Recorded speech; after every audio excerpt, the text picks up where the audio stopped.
Viewer discretion is advised. Good evening, everyone, and welcome to the New to Wrestling podcast After Dark. Today we are going to be covering part two from our Chris Benoit episode of Dark Side of the Ring, which is, I believe, is season 2, episode 2. The lines have gotten so blurred for me because I have been in a absolute rabbit hole traversing the internet. I've been listening to podcasts, YouTube videos, reading articles, trying to find Guys, books. for days, for Crazy. For days, I've been days. getting just like updates, like there's stuff that she's going to go into that I don't know about yet, but Yeah. I've just been getting like little like snippets, like Tidbits. just here and there, for the last like couple days. So I was like, oh, she's like in it. I was in it, yeah. I mean, so obviously if you haven't watched part 1, please go do that. Where we get into like the earlier life of Chris Benoit, how he got into wrestling, his relationship with Eddie Guerrero, his wrestling career trajectory. Mhm. And now we're going to get into, unfortunately, the very nitty-gritty side of the tragedy, why he is such a controversial figure. Obviously, we know. But Mhm. this was my first time ever hearing about this. Obviously, again, if you're new here, so am I. This is the New to Wrestling podcast. I don't know anything. This is my first venture Mhm. into this world via the beautiful lantern holding light of Xavier, who is a lifelong fan. So I am just learning about all of this for the first time. Like, I've Mhm. never heard of this. I'd never seen it. I was in the 7th grade. We both were when this happened, and was not involved in the wrestling world. So knew nothing about this. So I'm sure the same way many people in 2007 went down a K-hole looking into this Mhm. person, trying to figure out why for years, is what I experienced. Right. And just wanting to understand the main question of why this happened, and we will really never know. These are just things that I have discovered, things from the episode Dark Side of the Ring, and I will say all of this is alleged. A lot of this has not been confirmed. A lot Mhm. of it hasn't been denied. Um, but there's a lot of tea here. Again, all of it is alleged. This is just the resources that I found that anyone in the age of I know, where everything is available on the internet, can also look up. Right. But We also listener discretion is advised. yes, always. Definitely, just based on the subject matter, yeah, use your discretion if you want to continue this episode or not. But again, we just also want to reiterate that like we are just two friends having a conversation about Correct. a very controversial topic. Um, we said it in the last episode, and we just want to reiterate, like, truly the only opinions that matter on this subject are those that were greatly affected, or the most affected by this situation. Period. The family, the close friends. Everything else is really just kind of noise. So this is our contribution to the noise. To the orchestra, yeah. And also just keep in mind too, like, this is the perspective of, I have never seen Chris Benoit wrestle. I didn't Mhm. grow up with him. But Xavier did. So Right. Xavier knew him, was a fan of him. So this is also just two different perspectives, which I think is also interesting, at Yeah. least to me and my God complex. So without, so I will say too, I have a lot of notes, I have a lot of tidbits, I have a lot of things. So if there might be a little kerfuffle, muddling of facts, information in terms Right. of timeline, just because I'm going through so many different pages of notes. So just bear with me. But let's get into this episode.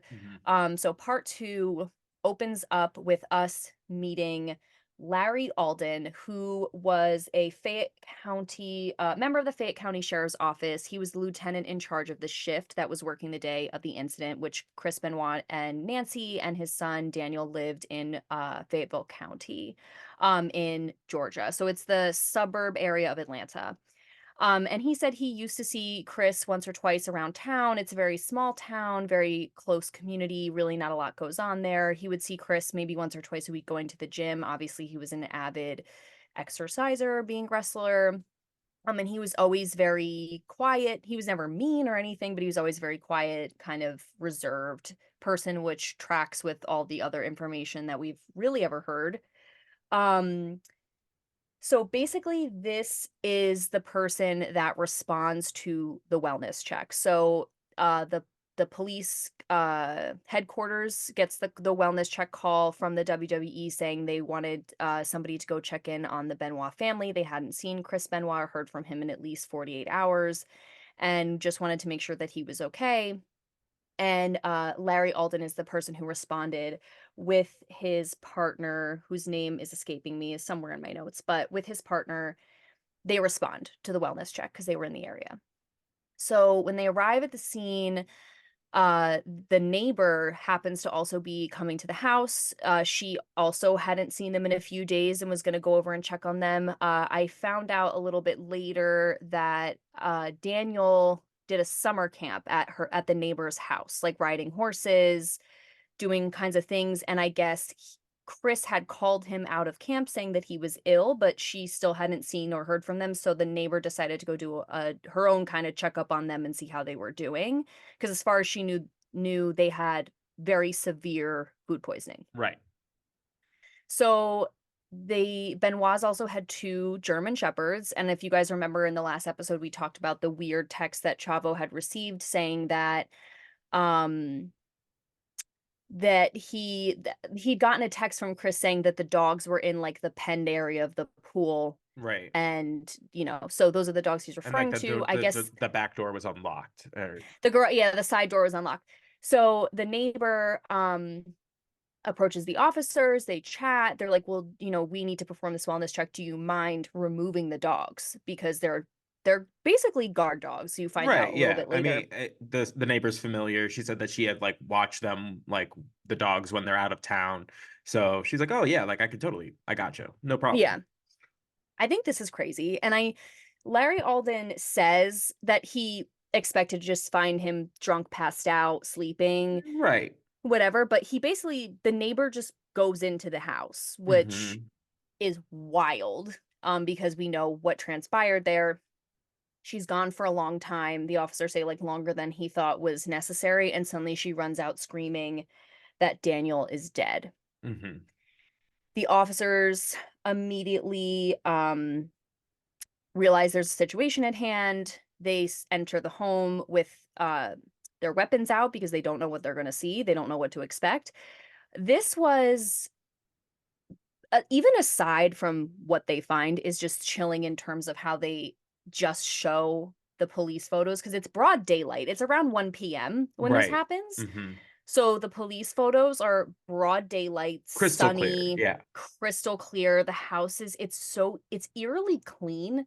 Like the sink is really clean, like the home is really clean. Like it's just eerie. Hmm. And again, viewer discretion advised, but the police officer says he walked in and immediately was like, something is dead in here. Right. There's that smell. Oh, I just got chills. Like something is amiss. And they start going through the whole house. They find Daniel first, who was 7 years old at the time, face down in his bed. His partner asks if they should perform CPR. They say no, he's already gone. This is too late. He's already, unfortunately, in a state of decomposition. He's been dead for at least 24 hours. Then they find Nancy in a different room, which I guess was an upstairs living room where she used to watch TV, kind of decompress at night. And her body was on the floor, covered with a carpet. And her back was broken. There were signs that she was tied up with duct tape and she died from apparent strangling. Also, next to both of their bodies was a Bible. There was a Yeah. Bible placed next to both of their bodies. They start going through the rest of the house looking for Chris. They end up in the basement where Chris's home gym was. This part chilled me to the bone where I literally like was talking to Xavier about it yesterday. Yeah. Where I was like, I have to just like discuss this because this is like chilling. Because it's a gym, there's mirrors all over the room.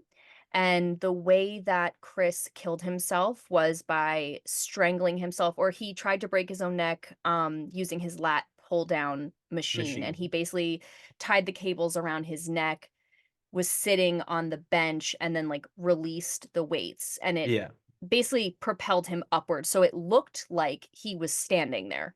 Yeah. So when the officer walks in, she thinks that he's standing there because also his eyes are open from Right. asphyxiation. And she thinks he's alive and is like, put your hands up, like whatever. Right. And Larry's like, he's he is like, from the angle I saw, you could see the cables, but because of the mirrors and stuff, it was like really warping Right. her perception, and she thought he was just like standing there, which is Yeah. just harrowing. I could not imagine. Like one, like imagine if he was Oh, just just standing there? standing there. Yeah, in the weight room? Crazy. No. Which No. we know more things about we get more into like what actually transpired a little bit later on, Right. and it is a little weird because based on his behavior, like he might have been standing there because he kind of lived a whole weekend Right. In the house. in the house. So we'll get to that point, but basically the only information that anyone outside of the police know at this point, meaning the WWE, family members, is that all three of them are dead. So there's a pending investigation. Like they don't Right. It's reveal the not something the details. police are going to like just say unless they know what has transpired. What happened, because Right. also, it appears to be a, double homicide, suicide, but they don't know that for sure. Right. So they can't They have to say do, that. the investigation. So, Yeah. So basically within he says within 2 to 3 minutes of them making the call that there was something more sinister going on. There was already police tape up, cop mhm. cars, like there was already a swarm. And Chris Jericho says a writer from the WWE called him and told him while he was driving home from the gym with his son, and he pulled over to just hysterically cry. Yeah. Um, and that's how he found out.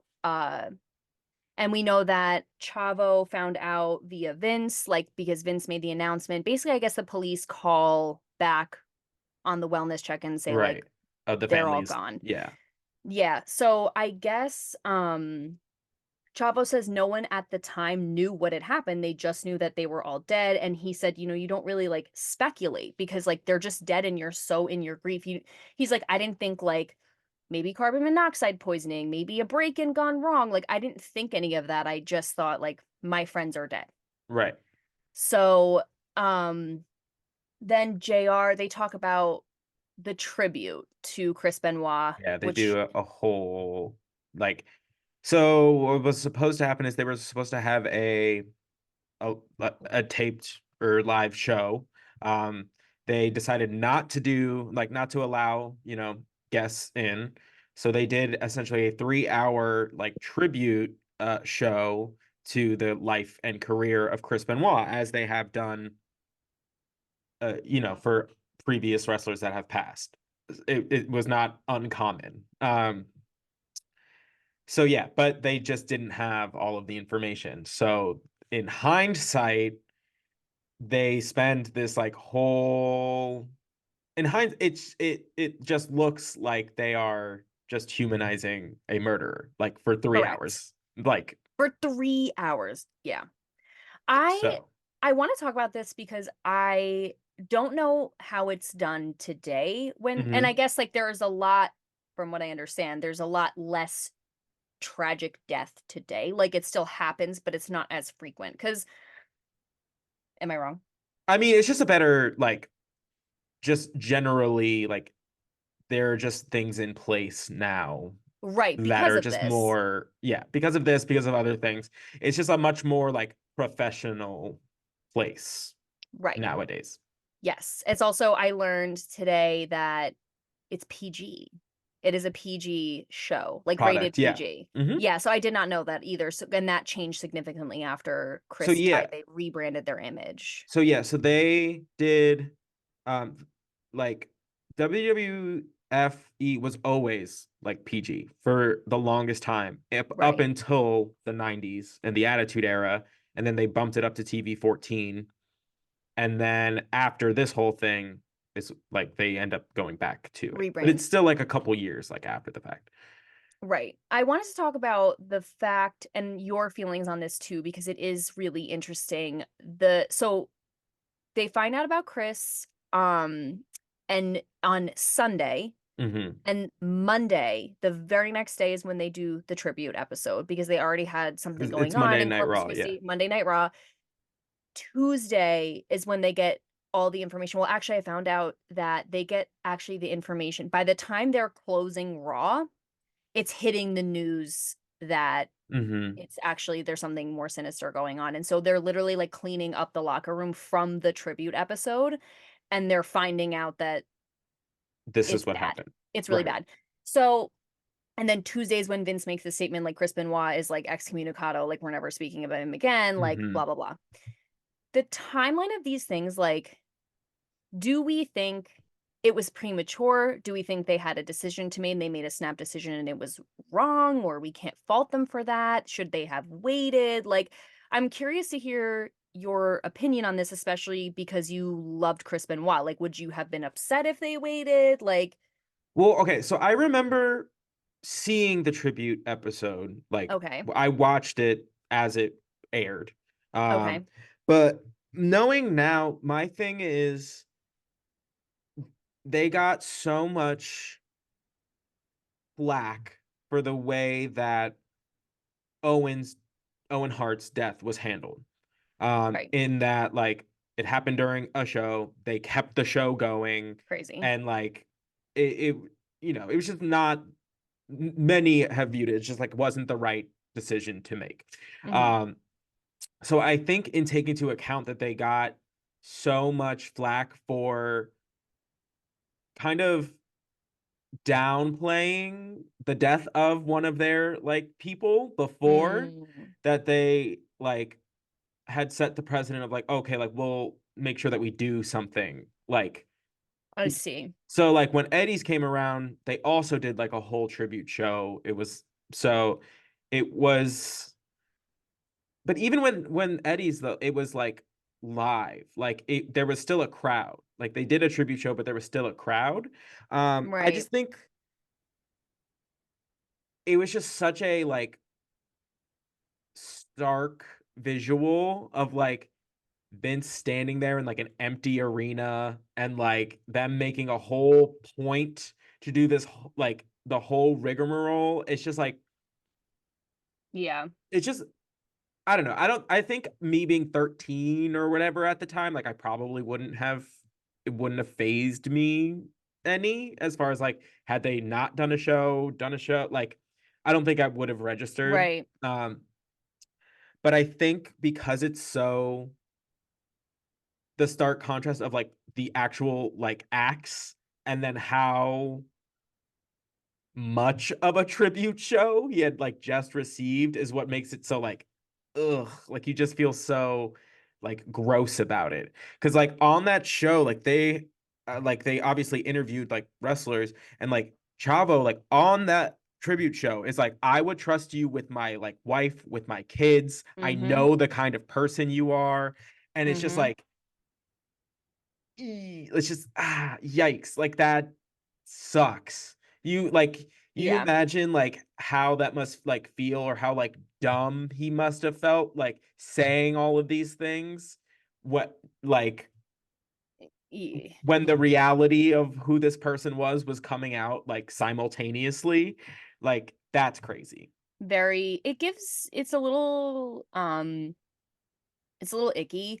I I think even just if I see no harm in waiting is what I'm gonna say. I see no harm in unfortunately because I said this to Xavier when we were talking, I was like, you already either refunded the tickets or rescheduled or something, like, you Right. already had nobody coming. So, what Mhm. was the purpose in then doing the tribute? Like, just wait. Like, I understand that, like and I don't truly understand, but the energy of the WWE is very, The show like, we must go gotta make on. snap decisions, the show must go on, like, wrestlers get injured, you have to put like, Ahmed Johnson, for example, like, we're talking about in our other show where it's like, he ruptured a kidney, they had to make new decisions and, like, move on and do other Right. stuff. So, I understand that, like, frenetic energy of, like, "Okay, this happened, like, let's do it." Right. But this someone actually died. So, like, circumstances aside, I always feel like it rubbed me the wrong way even just to have people you found out today that your Right. best friend died. And then you're like Now we're gonna record your video tribute so that people like, it just, like, felt like feels weird. exploitative. Yes, like a little bit, and I get what you're saying with, like, Owen Hart and, like, maybe the feelings around that, but I don't know, I just don't see the harm in waiting. Right. Like, even, like, a if they had waited literally Right. a day, They wouldn't things have would been be so, different. like, on the back foot. And yeah, no, it was just insane. Yeah, and it's I got some so Chris Jericho mentions this. He was not in the tribute video. He was so distraught. He didn't even go in. He literally said, "I was at home on my couch drinking a bottle of vodka because Eddie's was bad, but this was worse." But it was Mhm. like it was weird seeing like John Cena, CM Punk, Stone Cold, like all these people in this Like tribute video. right. But Jericho says William Regal's words are the most revealing, and William Regal, I got some tea on this, on why he said what he said, because all he says is, "Now all I'm willing to say is that Chris Benoit was undoubtedly the hardest working man in professional wrestling." That's all he says, and people were like, "That's kinda weird, like, what a" like, he W didn't that's the only thing he said, and right. William Regal and his wife lived in the same area as Chris, but they weren't really close, but a lot of people speculated he said this because he had a feeling he might have been involved, like, that Chris might have been involved in the Mm, deaths because he was, like, privy to information knowing that he and Nancy had been fighting a lot. I found out today that in a 2022 podcast episode, William Regal said that his wife was close friends with Martina, who is Chris Benoit's first wife. Oh, which by the way, I want to make an addendum to last week's episode. Chris Benoit actually has two surviving children. I said that David was his only child, but he actually has a daughter named Megan, with his wife Martina. So it's mhm. David, then Megan, and then it would have been Daniel was his youngest. But William Regal's wife was close friends with Martina, Chris Benoit's first wife, and flat out told him she did not like Chris and did not want her husband associating with him in any way. Like, she thought he was a really bad person. And, Oh, interesting, right? And they lived in the same neighborhood, and William Regal was like, "My wife was literally like, I don't want you at their house. I don't want you being friends. I don't want you to get to know them. Like, no."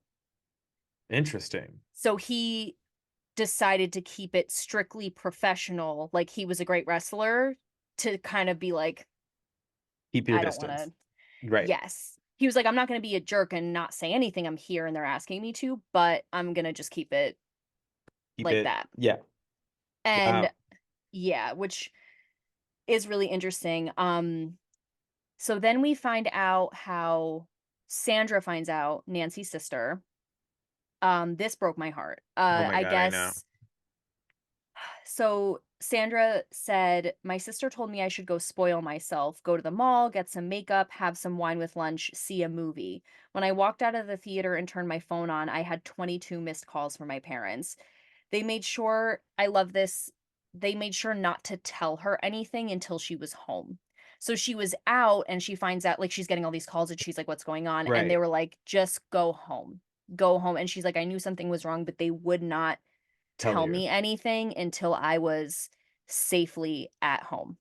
Yeah. And then she found out, and she said she was in such a state of shock that she didn't really feel it at first, and then when she did, she was so distressed that she had to be taken to the hospital and be sedated, Wow. which is just, I get it. Again, Right. like, having Mhm. sisters, having even anybody that close to you, like, I is Right. just beyond, and to have them go suddenly, tragically, and then also your Like, nephew, your brother-in-law, which, I was listening to the 2016 episode of, I forget the name of Chris Jericho's podcast, but it's something Talk is like Jericho. Talk is Jericho, which, just for a moment of levity, that is the worst theme song and name for a movie I've ever heard. So it was it's like a play on like a little like interview segment he used to have like during his time in the WWE. It was Okay. called Talk is Jericho. He just kind of took the name and because Word. it was something that was already well known and ran with it. Right. And in the way that Chris Jericho writes his own and performs his own theme song, yes, Well, he's in a for band. AEW. Right. He's He in does, Fozzy, yeah. yes, he also records his own podcast song, and it's not great. And I love Chris Jericho, but it's, just That's a okay. moment of levity. Either way, I was listening to the podcast today. It was her episode from 2016, like I said, and she just kind of like talks about like how close she also was with Chris. And Right. it's like 2 hours long. It's a crazy interview. It's one of her first interviews ever since the incident, after it was like Hmm. 9 years after the incident. But she also talks about how close she was with Chris. That they used to go to the gym together, they used to hang out. So she not only lost her sister, she lost her brother-in-law who was her friend, she lost her nephew who she loved and adored. Right. So I can't even fathom that. And then they talk to David and Oh talk my about how God. he found out, which is also devastating. Hmm. Um, so David was in Edmonton with his mother, at the time, his mother and sister, and his mother kept getting unknown numbers, like calling her over and over again. When she finally answers, it's the police department. They Yeah. ask her to come down to the station. They tell her first, and she's crying so hard and she's so distraught that she can't She tell can't. Right. David. Like, she's struggling to tell him. And Well, it's like I mean, you have to how do tell your you kids their father is dead and that their father is a murderer. Jesus. I don't even again, the only people who that matter in the situation are the people that this affected, Right. because I don't know how you even begin to have the conversation, especially he was like, I think, like 12 or Right. 13 at the time. Hmm. Like, He's the same age I like we were at the time. when it happened, yeah, that's true. That's really Yeah, he's crazy. like our age now. So Wow. So I don't know how you look at an 11 or 12-year-old and tell them all that of that. not only their dad is dead, but he killed himself and your And you younger brother and your stepmom. right. So completely understandable on Martina's Part. Yeah. part. But the police officer is the one that ends up telling him, and he literally punches the police officer in the chest, is like, you have to be lying. This is a joke. Like, there's no way this is real.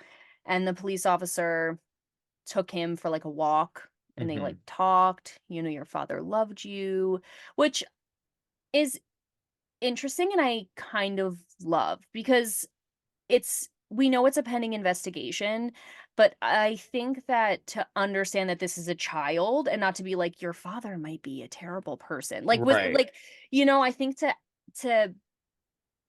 be able to do that in that moment was the right call. Not that it's, I again, my no, I opinion agree. matters, Yeah. but like, It to be able it to say, like, your dad loved you. Like, hmm this doesn't negate.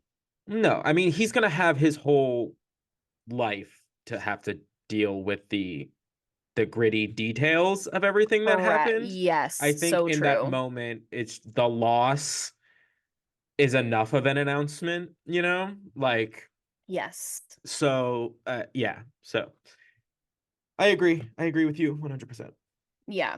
Um, so I think that was good. But then the details really start coming out the following day. From like, it's just, the story is exploding, and we meet Matthew Randazzo the fifth, Right. who is the author of Ring of Hell: The Story of Chris Benoit and the Fall of the Pro Wrestling Industry. Now, before we get into this, so Matthew Randazzo basically is the one in the episode who tells us exactly what happened in those 3 days, like from Friday to Sunday, what happened, how it happened, and the effects of this. I did a little bit of digging into Matthew Randazzo because I couldn't help myself. It started because I wanted to read this book. This book, the cheapest copy of this book I've been able to find, is $40 used, and this book is beaten up. Oh I've my taken God. screenshots. The book is beaten up, it's $40. A mint condition, brand new copy is $312. What? Yes. I was telling Xavier this yesterday. I was Mm, like, on Amazon, a Hold hardcover on, wait. copy. Oop, I'm gonna pause you. I have to yep. pee so bad, and it Go is so ahead. distracting. Go ahead. Ugh, I knew it was gonna happen one of these recordings, but damn. Oh my God. Be free. Be All right, free. I'll be right back. Okay. Ugh.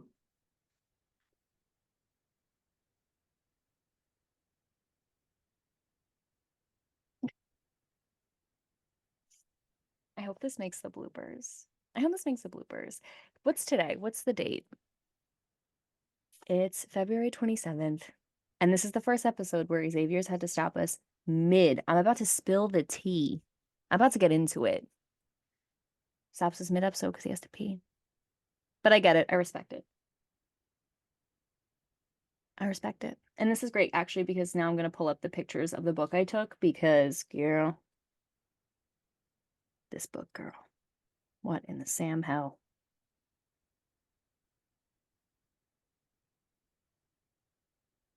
You see this? Used. Brand new, $314. Crazy.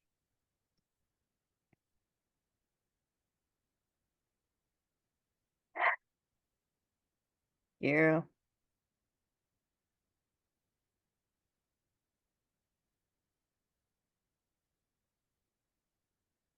What else did I actually screenshot? Oh, yeah.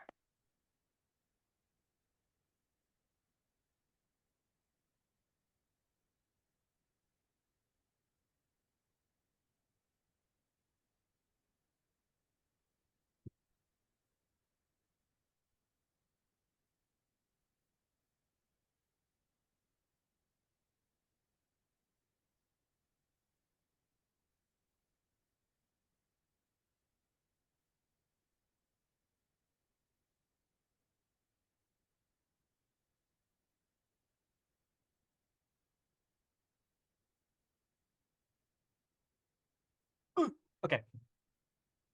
Thank you. Sorry. Of I was like, course, I was like, anytime. oh my God, I'm gonna die. I can't wait till you edit this because I was just like, today is February 27th. It's the first time we've had to stop recording because somebody had to pee, but I totally understand. Oh, I I was like, get it. I get hope this makes the bloopers. it. LOL. Which is actually great because I wanted to pull up, I took like a screenshot of the book prices. I wanted to make sure I was correct. That's crazy. $314 for a new copy of this book. Okay.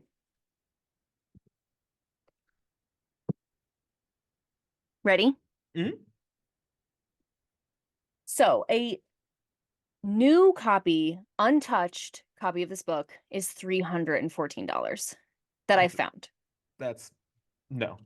That, And no. I That's a lot for a it's book. crazy. On Amazon, a used copy of this book, hardcover, is $49 and a used paperback is 100. Which is crazy. So I never, never in my never life. What is this, a college textbook? and it's only 400 pages. So this sparked my curiosity so much. I was like, what is it about this guy? What is it about this book? Like, I don't understand. Right. So there is like minimal information about this guy. He has only ever written 3 books, including the Chris Benoit book. Both of the other books are about like kind of mafia things. One of his books is about a prominent figure in the New Orleans mafia, which the only thing I could really find out is that he was from New Orleans, I Mhm. suppose, or lived there.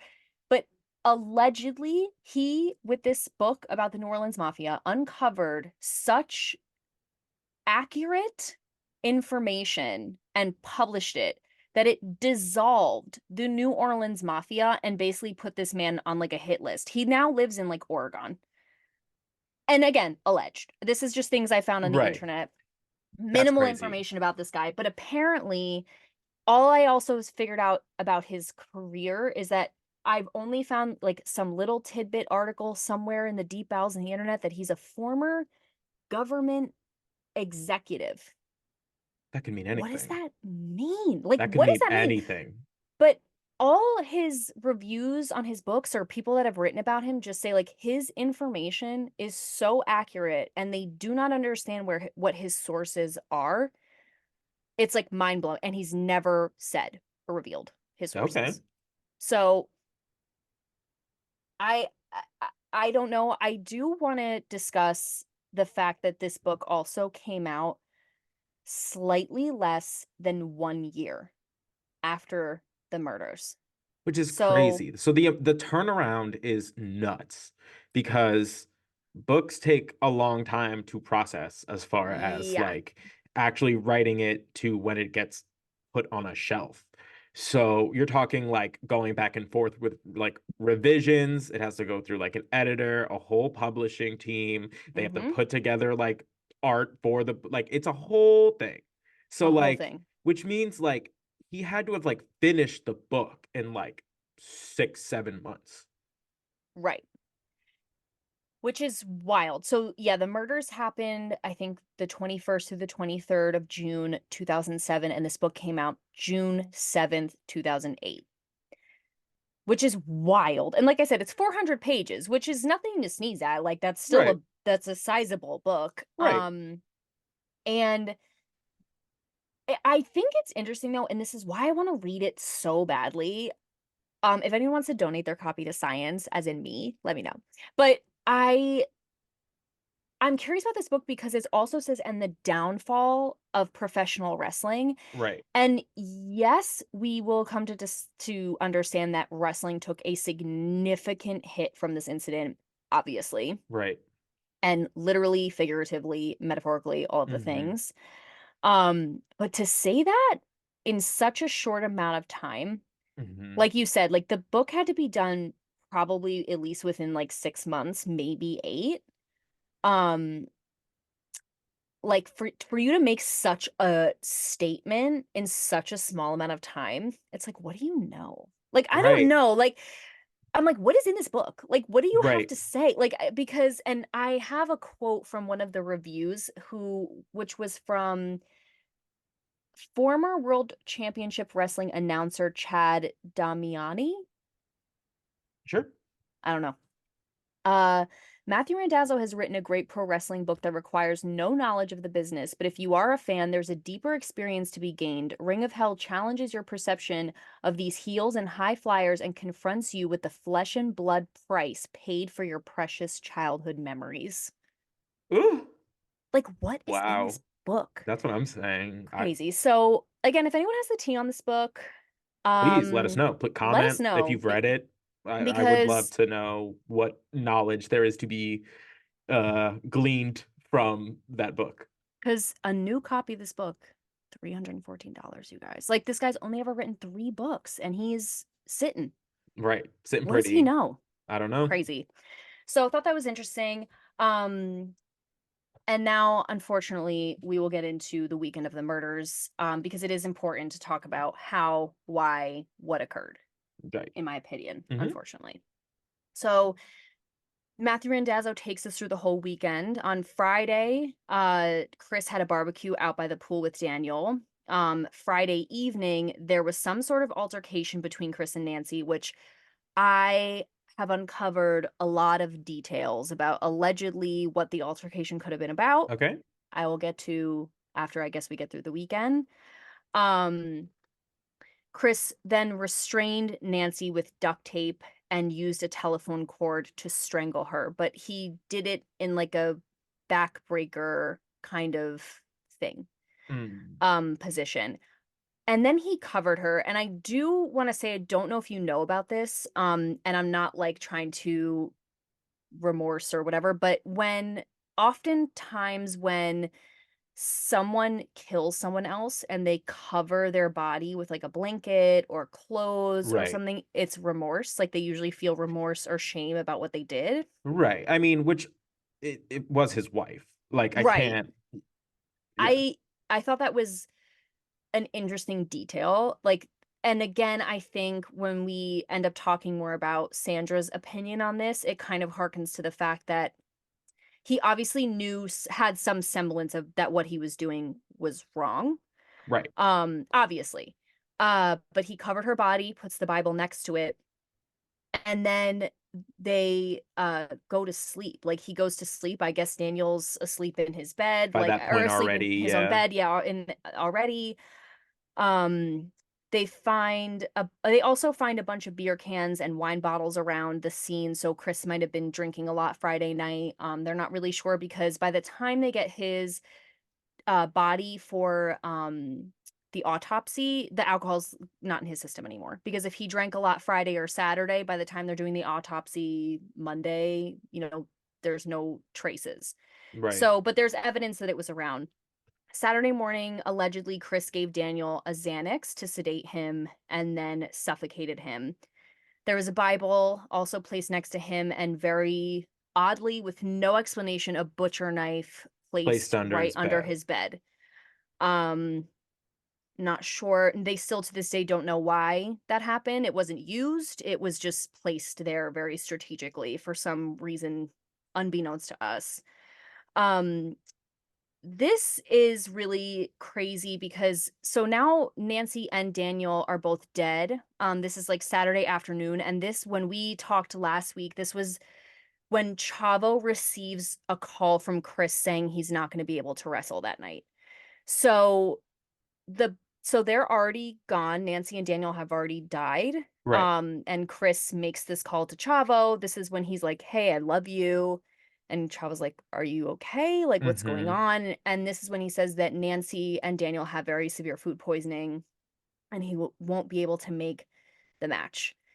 So he is in the house, just business as usual, allegedly, like making calls. There's other reports where he like actually switch so he did actually switch his flight, like, because he's like, all right, well, I can't make it today, I'll make it to the pay-per-view tomorrow. He like actually there's records of him actually switching his flight. Right. And there's speculation of, did he do this just to throw people off the scent so people wouldn't question it or worry about him or whatever, or did he actually think he might go wrestle? Again, we will never know. Right. um but then he goes to sleep Saturday night, wakes up Sunday morning. Um, and there's snatches on the internet from his like searches, like they obviously sees the computer and Right. everything and go through his Google searches. And one of the searches is a story about the prophet Elijah. And you don't know this story, right? No. No, no, no. I'm not Okay. a This is not a religious person by nature, so. yeah, I did not know this specific story, though I am a recovering church girl.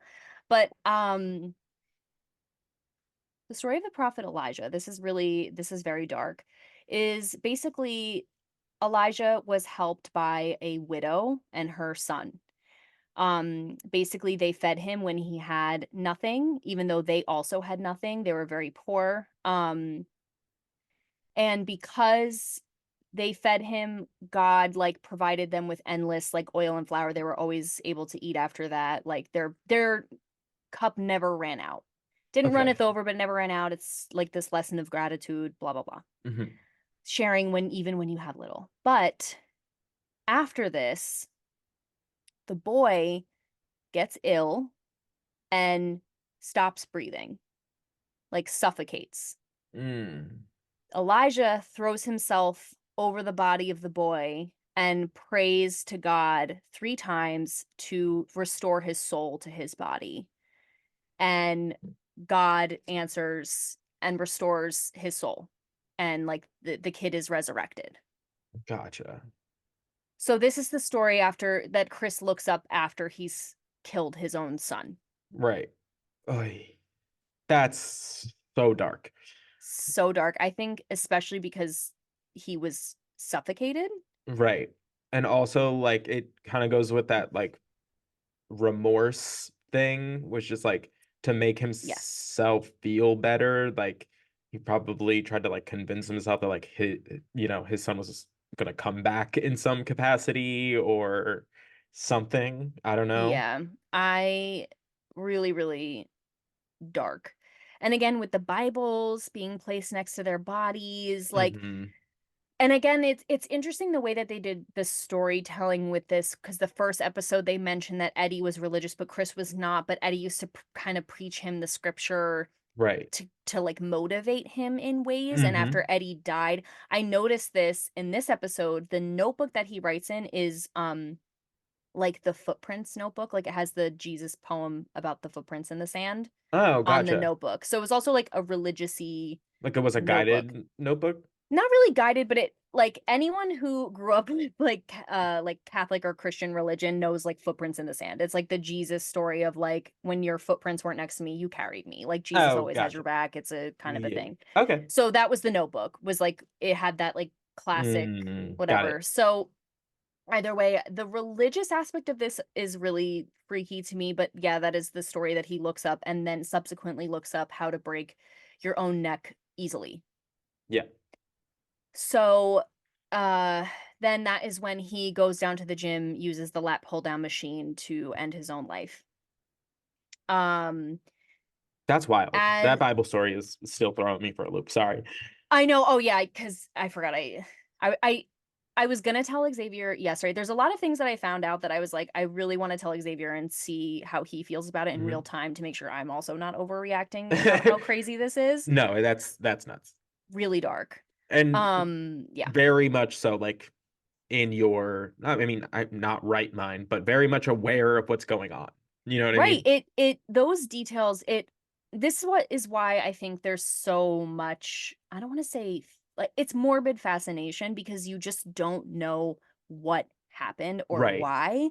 And then these little tidbits come out with like covering Nancy's body, Right. looking up this story. Like obviously there was some cognitive thought there. And obviously we'll get into the brain injury part where like they basically said he borderline had Alzheimer's. Like that his brain was so damaged that he wouldn't even be able to like find his keys if he was holding them. Right. And Sandra is like, that's just not true. And if you Hmm. look at the evidence and like obviously there was some cognitive thought, which we'll get into. But so I did find information on what could have possibly occurred, but because basically everyone in this like episode is saying like they don't know how this could have happened, that Chris was such an amazing husband and father, like they could not possibly understand how he did this, which I think is why people grasped the steroid roid rage or the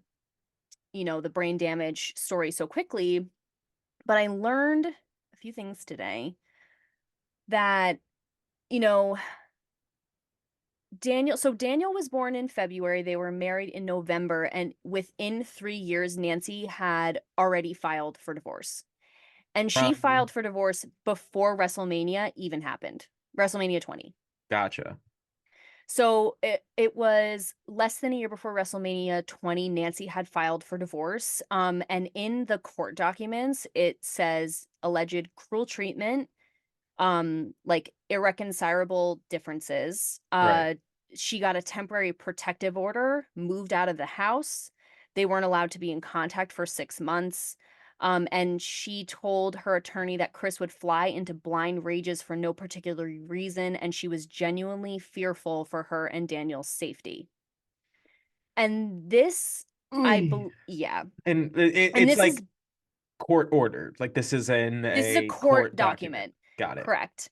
And this, I believe, is when Sandra later in the episode, which we'll get to, talks about like there were tumultuous times. There was a time Hmm. when Chris moved out. I think this is what that was Right. because they didn't give specifics as to when, but it was 3 years into their marriage, a year before WrestleMania 20, which is supposed to be allegedly the peak of his career, Yeah. their relationship. They're, for all intents and purposes, like blissfully happy and Right. ridiculously, you know, Whatever. Yeah. at peace, whatever. Um, but they patched it up within 2 months. They literally showed up to their court date hand in hand and told their attorneys, "Just kidding, like, we're fine." So, Oh. there was that incident, um, but also, I'll get to more stuff later because Okay. basically, like, there's a phone call 3 days before the incident that really is, like, crazy, but let's let's get through the Let's episode continue. Yeah. before I get into all the hearsay. So, Jericho says he was my friend. No one expects their friend to kill their family. So I don't know like how I was supposed to react, how I was supposed to feel. Like it's just this insane thing. Um, Julie Malenko makes a reappearance. That's Dean Malenko's wife. And it Mm-hmm. turns out I did confirm this that she was Nancy's therapist. Like Got it. on paper was her psychiatrist or therapist. Okay. And that Wow. is why she withholds a lot of details because there is doctor-patient Yeah. confidentiality. Which, yeah. So yeah, on paper for since her incident with Kevin was her therapist. Gotcha. Okay. That's very revealing. Yes. So Especially considering like who, because like Dean was one of Chris's like best friends. So right. that's just like, okay. And I think it's interesting because Julie and Dean in the first episode kind of seem the most aloof. Like they don't really want to talk too much about like who Chris was. I think Dean keeps it very much business. Like he was a hard worker, he whatever.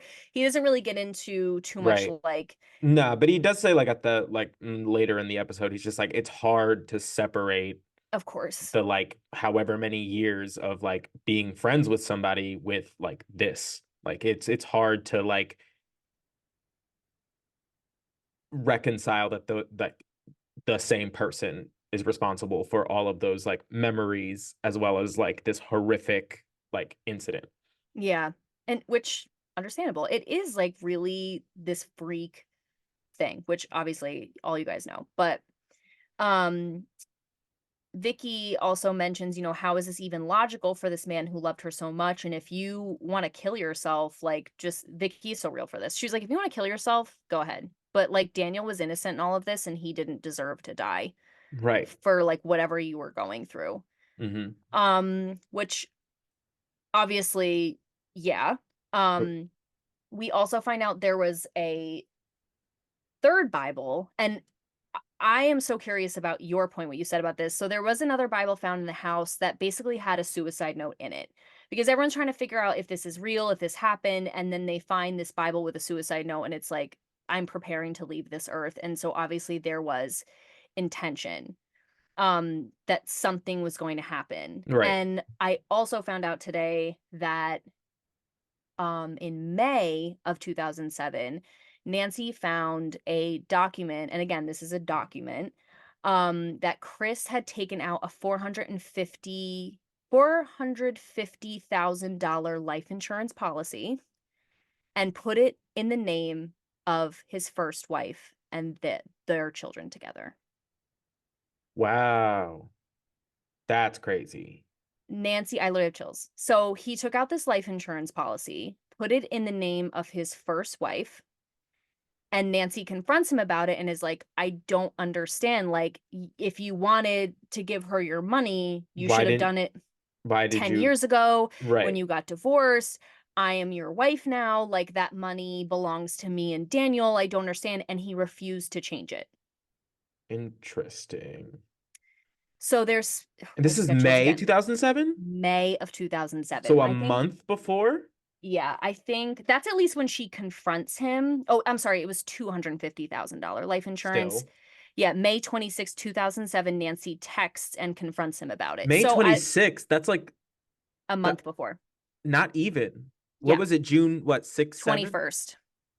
When June no, 21st was is with like when, the whole incident happened? yes. I Oh think my you're God, thinking of the that's book came out maybe that's June what I'm thinking. 7th the Yeah, yeah, following yeah. year. So like that's crazy. So, yeah, so there is speculation that this was premeditated.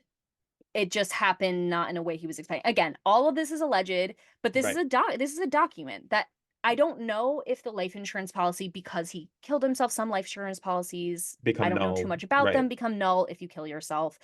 It's a whole thing. So I'm not sure if that Who happened, right. if anything, that I don't know, but there are text messages, documents of this life insurance policy, and the fact that he refused flat out to change it a month before this happened. That's crazy. That's mind blown. Mind blown. I was literally texting Xavier like, you don't even know what I No, I have don't. I have found. no like my little 13-year-old brain could never have comprehended. I know, and this breaks my heart because I was like, Xavier loved this person as wrestler, and I like Mm, feel I again I don't have that connection because right. I'm just figuring knowing him in this light. And yeah. But So I I don't also like I know I'm in enough of like, enough time and space has been between I don't know. I can put him in that like I can respect my admiration for him as I had as a child. And can reconcile that like he's a piece of shit. Like, you know what I mean? Like you're the like Bret Hart now about Vince McMahon. It's no, like, exactly. It's like yes, I liked this person. I like, thought they were good at their job. You know what I mean? Like I was a fan. Um, yes, but that doesn't none of my like childhood nostalgia will never outweigh, you know, what is clearly a morally irreprehensible act. So, right. which take note, wrestling fans, because there are some of you out there who fully do. And Mm, we you need to take a good hard long look in the mirror if you are excusing this man being a good wrestler for murdering his wife and child. Let's period. just full stop there, Yep. because I see it. I see it in the comments. I've seen it out Yep. in the wilds, Mhm. and that's crazy. That's crazy. Yeah, yeah. Yeah, I will say one thing is that many things can be true at one time. right. Somebody can be a really excellent performer and also be really horrible. I actually found in my fanoodling through the internet, apparently Dynamite Kid was a jerk, was like one of the worst people ever. He Hmm. was like really rude, really heinous. So like many things can be true at once. Right. So that's fine. And goes to show you, it's just like perception is everything. Just because Hmm. like we are being presented with this person on television, we have to like, yes, it is his like his real name, but it's a TV show, guys. Hmm. They are playing characters, they're playing Yeah. pretend, and who they are is not really going to overlap always with what we are presented with, and usually does not. Right. So Yes. just the same way that we don't expect any other actor ever to be like the characters they portray, they're just really active actors. Hmm. Yeah. And do the lines get blurred sometimes? Yes. But that's Absolutely. not also to the benefit of everybody. No, Like, exactly. it's, There are consequences with that. Oh, also when they yeah, use real life we're things. And yeah. happening right Mhm. now. Anyway. Anyway, So, we're gonna get back on the train. yes. And speaking of trains, Vince immediately course corrects, changes the trajectory of the story of Chris Benoit as the details roll in, goes on, like we said, TV the very next night and says, other than the statements I'm making right now, we will never speak of Chris Benoit again. And, now that the new details are coming in, we made this tribute last night, but that's it, null and void, never Right. speaking of him again. And he essentially gets erased from wrestling Hmm. history. Vicky says, because Vicky is a superstar at the time, and she says it was understood. We were never to mention Chris. We were never supposed to speak about him. If anyone asked us about him, we changed the subject. It is like he literally did not exist. And Dean says, and I honestly agree with it. Dean says they erased him, and I agree with it. We're not going to praise a guy who murdered his wife and son. Yeah. Um, And and I like, agree with this also. I'm not gonna mhm. lie. No, I also agree. There's it is a common debate about whether his like legacy should have been erased. But again, it what he did as a wrestler does not outweigh what he did as a person. It will Correct. never outweigh that. And that and people are like make the arguments like, oh, like, but we should like base it on like your wrestling, like what he did like as a wrestler. Mm, I was like, but he was still very much in his career when all of this happened. You know Mhm. what I mean? Like, this isn't like, eh, regardless, like the act itself is just so horrible, like it disqualifies you from being in the Hall of Fame. But even if it was something like less, like it still happened while he was actively a wrestler. Like, it's Mhm. not like something that happened after his career, before his career, where like Mhm. you can try and, I guess, make that argument. Not that that really apply, like, not that I would, but uh, he did it while he was a wrestler. There is Mhm. no like Mhm. separating the two really. I was like, he is disqualified from getting accolades. Like, he got Mhm. whatever accolades he got while he was here. Mhm. That's that. Like, you can't, there is no real argument as to why he should be getting any kind of recognition after knowing all that we know. Right. There is no, like, as far as in my mind, there's no valid argument that you will come out on top. Like, there's just it just doesn't make sense. Do now we'll get into like, because like the kind of consequences of blacklisting him as far as Mhm. the consequences with Chris's family. Yes, That's a we will different get into it that is a different story. completely. But the man is a murderer. Like, the Yep. man is a his family is no longer here because of him. Mhm. And that's never going to change. So what he did before that doesn't matter as far as, we should all be concerned. Uh Right. it doesn't make up for it. I'm sorry. Yes. And I fully agree with everything you're saying. And also, like we've been saying a million times, the only people that matter in this situation are his family and the people Hmm. directly affected by this. And again, listening to Sandra on Jericho's podcast today from 2016, not the majority, but the first half of it is her talking about her relationship with him. And yes, she says a lot of positive things about him because that's at that time how she knew him and that Right. was their relationship, and that is also very, very real. Like, that is real Yes. to her. But I do feel like she and his children are the only people, and I guess the people like that were friends closest to him are the only people that have the right to say those things, in my opinion. Like, Hmm. because again, and we'll talk about his legacy, but JR mentions at one point, like, if we put him in the Hall of Fame, the only thing people are going to think of is the murder. It's not even like Hmm. they're gonna get to this place where they forget about it. Like, they'll Right. never forget about it, and they shouldn't. Right. So there is no benefit of putting him in the Hall of Fame for his wrestling accolades when the only association you'll make with him is this. So it doesn't even matter. Right. But Yeah, there is no like, it's not going to help anything. no. It's, especially like this has been the chosen course and has been the course for a long time. It's just like, they're never going to go back. It's not going to happen.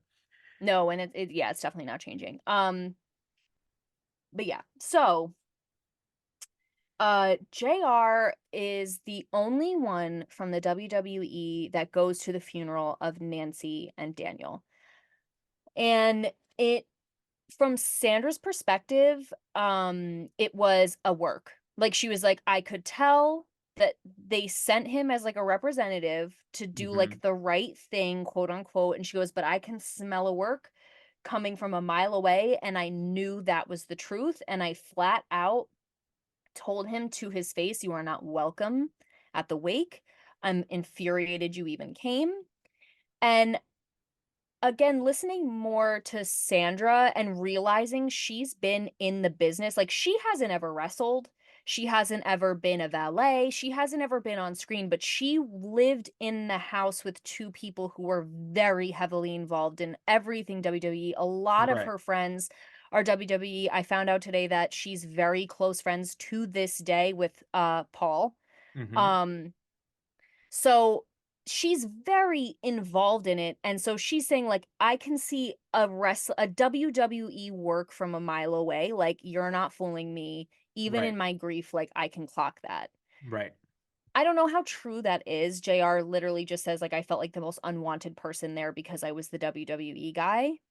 but it was the saddest thing I've ever witnessed. It was Right. horrible.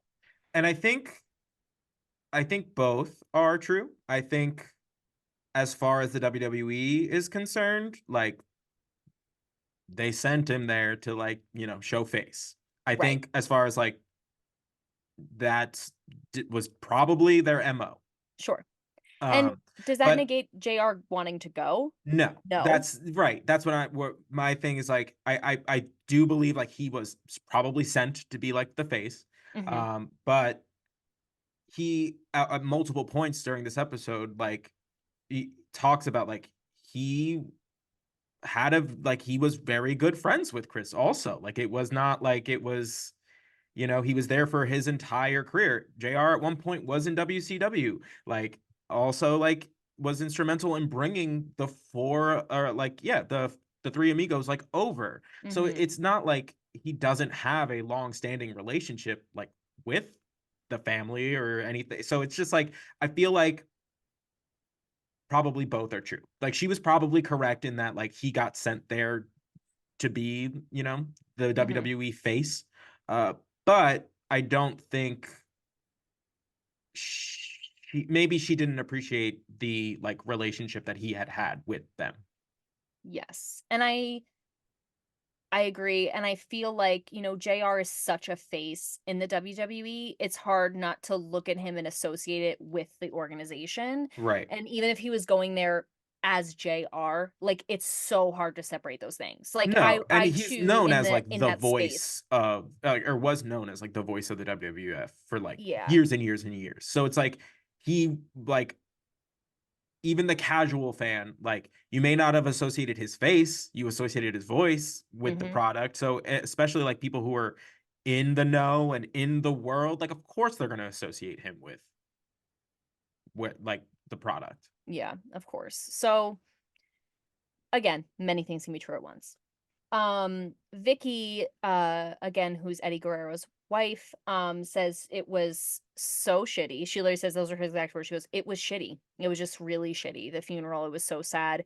And I didn't go to Chris's funeral because I was so angry at him at the time because I just could not understand this." Um, David, Chris's son, goes on to say the funeral was extremely private. They didn't tell anyone about it. It was just, immediate need to know people.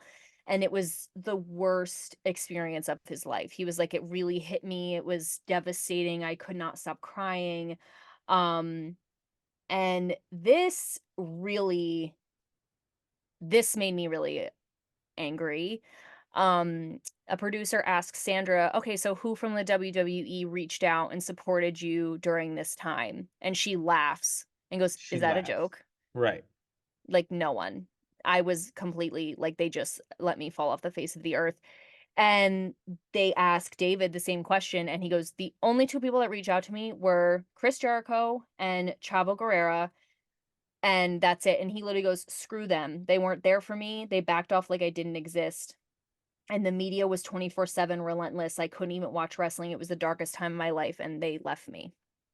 That's and it like and like this is what we're talking like when we're talking about the consequences of when someone gets like blacklisted, Yep. um which is it's what should have happened, uh but they I think as an unintended consequence of erasing Chris Benoit and everything that had to do with him, erased his family also, Yep. and they had nothing to do with the situation. They were just as much victims to all of this, if not more so, Mhm. than everybody that knew him that worked there. Absolutely. This especially after last week's episode, we talked about how exalted they put Vicky in a position. Like, they really helped Vicky and her family out after Eddie died, which we were like, "That's amazing. We gotta give them their flowers. That's a beautiful thing that they did to make sure that they were okay."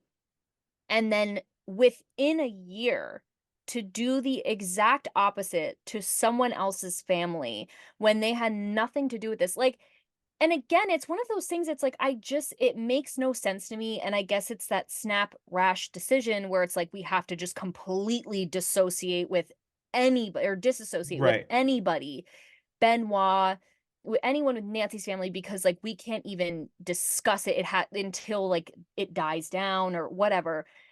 But these people were just as innocent as Nancy and Daniel, but they're still living. Like, they have to live with it every single day. So, like, the way that they not only erase Chris, they erase Nancy, which is wrong. Right. They completely just don't ever talk about Daniel. They completely blackball David, his sister, the Sandra, their whole, like, just everyone is disturbing to me and so wrong, and I don't understand it. Right. And it's I never it's will. no. And I think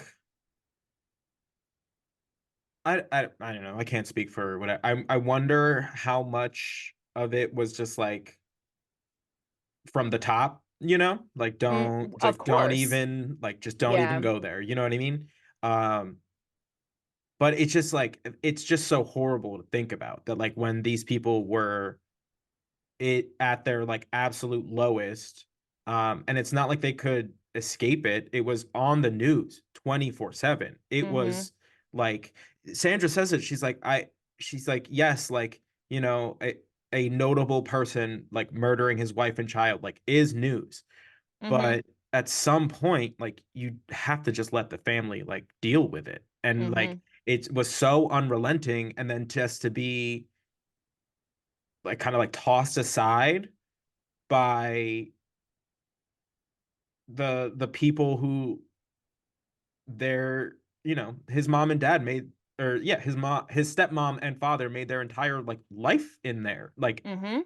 and just to be like persona non grata, like just, oh, like we're not gonna mess with that. And like to be 13, He was like probably 13. young, you know what I mean? Like he was young. He was in like that 11, he was in that tween, early teen years. Like he was like a child.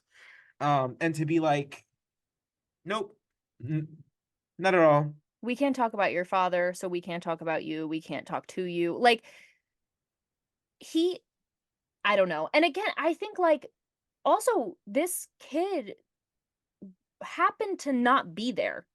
Like, you know what I'm saying? Like, he Right, was with his mother. He's lucky in the sense that he has another parent right, that he can be with.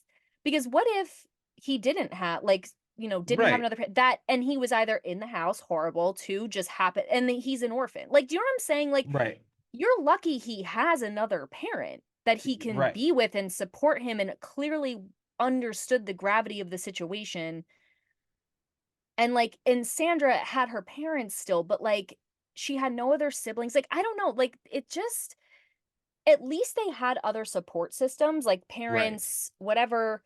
But the WWE was their family, it was their life, it was everything they did. It was right. all It was all, encompassing. yeah, exactly. And to just immediately, like, just, like, pluck them out of it is Cruel. wild. And yes, cruel, unusual, ridiculous, just beyond. And again, I understand they did with Chris what they had to do, but David is a child, innocent in all of this. And I don't understand why you couldn't at least support him in some way. And I don't think that would have reflected ill upon you guys. Right. I think it would have been fine. Like, I just, Yeah. And it's, and I can get like, because it was in the media like all of the time, and because they were like under the microscope, like I can understand the like business logic end of it, yes, but of it still course. doesn't sit well, you Mm-mm. know? Because it's business logic in a A very situation, human yeah, situation, experience. Yeah. especially with a kid. A Right. kid. Mhm. I just, and I think Nancy was 43 when she died, Yeah. maybe a little older, It's but not like they were like No, they're very much in the prime of their life. Like that Yeah. is And Sandra's 10 years younger than her. So she was like 33 years old. right. No, I don't And even want to think about that. I don't even want to think about, like, Xavier and I both have siblings, and I just like Mm-mm. I can't even think about it. And so I don't know how she thinks about it literally every day. Right. Every day forever she thinks about this, and Mm-hmm. I can't. But, obviously, like we said, the media is going berserk. There's a lot of talk about roid rage, a lot of talk about brain damage. We find out professional wrestlers are 25 times more likely to die before the age of 45 than professional football players, at least at this time. I don't know if the statistics have Yeah, I changed. don't know. I'm assuming because there's more safety measures in place for both parties, for Yeah, I football don't know. players and um professional wrestlers, but I do not know, at least at this time, that was the statistic. Mm-hmm. Um, we talk about I was shocked this came up. So Chris Benoit's diary, which we talked about briefly in the last episode. Again, I watched part one. We recorded the episode before I watched part two. So I didn't know this was actually going to be a thing, but I was like, the diary rubs me the wrong way for this for some reason. There's something Mm-hmm. kind of sinister about it. And obviously now we know because of the way that they set it up, Right. it was. So basically they find this diary where he wrote to Eddie that he'll be with him soon. And basically Mike Benoit, who's Chris's father, said he believed it was the diary of his son going mad. And so it's this kind of like I don't wanna say, like, manifesto, but it's these, like, really frantic letters about, like, "I'll be with you soon, and I don't know how to live without you," and it's, like, very dark stuff Right. that they Yeah. find, and it just gets he said, so his father says, like, it just gets progressively more manic as the time goes on, like, even just the handwriting, like, everything gets more, like, Yeah. crazy. So I just like again, we already talked about in the last episode how like we feel about the diary. There's a lot Mm. of nuance there, interesting feelings, but yeah, I thought that was interesting they brought that back up. Um Oh, what a like heartbreaking thing to have to. I mean, I guess he doesn't have to, but like to have in your hand, like that's yeah, your kid. Like, and now you have to reconcile one with what he did, and then you had to just like watch his mind deteriorate in your hand in pages. which I'm confused fully. I'm confused by he was like reading it on the news or like he was holding it and like talking they were interviewing him on the news and I don't Hmm. know really the story of that, but I have trouble with the media a lot where like Sandra said is like sometimes you just need to let people grieve. Like why are you putting this man on the news after his son murdered two people then killed himself and then you have like his diary and you're discussing it and I think he was probably in a very vulnerable place and like Right. we will talk about that too when we get to the other Chris who talks about concussions and things and how his Yeah. dad answered on the second ring. Like he was craving answers, his Chris Right. Benoit's father. So I think he was in a very vulnerable place and I don't really know. I looked into like pretty much everything else but this, like why he was like on the news reading the diary or talking about it. I'm not Hmm. really sure, but it seems like a weird situation to have put Right. him in, but so that's where we're going to end the episode for today. Please join us next Saturday for the conclusion of the Chris Benoit incident and all the aftermath. All right. We'll see you there, guys.